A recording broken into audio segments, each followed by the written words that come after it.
नमो नमः बच्चों, आज पढ़ते हैं संस्कृत वर्णमाला। जब कोई भी भाषा हम पढ़ते हैं या सीखते हैं तो सबसे पहले हमें वर्णमाला आनी चाहिए। चाहे वह भाषा संस्कृत है, हिंदी है, इंग्लिश है, फ्रेंच है, तो सबसे पहले हमें वर्णमाला आनी चाहिए, कोई भी भाषा हो। तो आइए पढ़ते हैं वर्णमाला। वर्णमाला में क्या आया है? पहला वर्ड वर्ण आया है, इसलिए हमें पहले वर्ण के बारे में पता होना चाहिए, उसके बाद हम पढ़ेंगे वर्णमाला। पहले हम पढ़ेंगे वर्ण। तो भाषा की सबसे छोटी इकाई वर्ण होती है ना। परिभाषा क्या हो जाएगी? वह छोटी से छोटी ध्वनि जिसके और अधिक टुकड़े नहीं हो सकते, वह क्या कहलाती है? वर्ण। अतः हम कह सकते हैं कि भाषा की सबसे छोटी इकाई वर्ण है ना, जिसके टुकड़े ही नहीं हो सकते और अधिक, तो वो छोटी इकाई हो गई।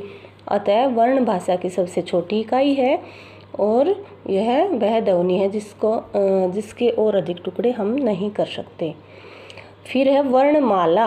वर्ण तो पढ़ लिया आपने, वर्णमाला क्या हो जाएगी? वर्णमाला वह हो जाएगी जब वर्णों के समूह को, है ना, जो वर्ण अभी हमने पढ़े कि छोटी इकाई है वर्ण भाषा की, किसी भी भाषा की सबसे छोटी इकाई वर्ण है, तो जब उनका समूह हो जाएगा तो उसको वर्णमाला कह देंगे, है ना। तो किसी भी भाषा को पढ़ने के लिए हमें वर्णमाला का ज्ञान आवश्यक है और इसकी परिभाषा क्या हो जाएगी? वर्णों के समूह को वर्णमाला कहते हैं। फिर हम बांटते हैं वर्ण को डिवाइड करते हैं। वर्ण को दो भागों में बांटा जाता है, स्वर और व्यंजन। वर्ण को कितने भागों में बांटते हैं? दो भागों में, स्वर और व्यंजन।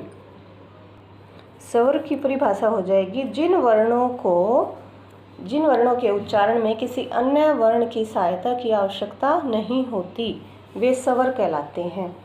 अतः जो स्वतः ही उच्चारित होते हैं, जो स्वतंत्र होते हैं बोलने में, हमें किसी अन्य वर्ण की सहायता नहीं लेनी पड़ती, वो स्वर कहलाते हैं। एक बार परिभाषा देखिए। जिन वर्णों के उच्चारण में किसी अन्य वर्ण की सहायता की आवश्यकता नहीं होती, वे स्वर कहलाते हैं। जैसे अ, आ, ई, उ, री, री,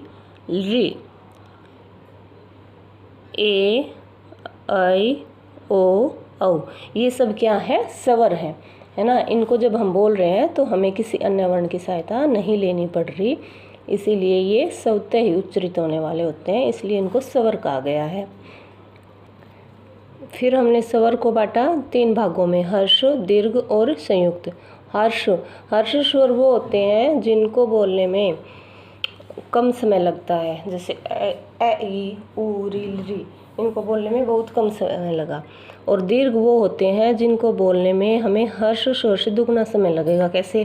जैसे ए बोला था, इसमें कम समय लगा, लेकिन जब हम आ बोलेंगे तो दुगना समय लगेगा। अ, आ, ई, उ, री, तो ये क्या हो गए? दीर्घ स्वर।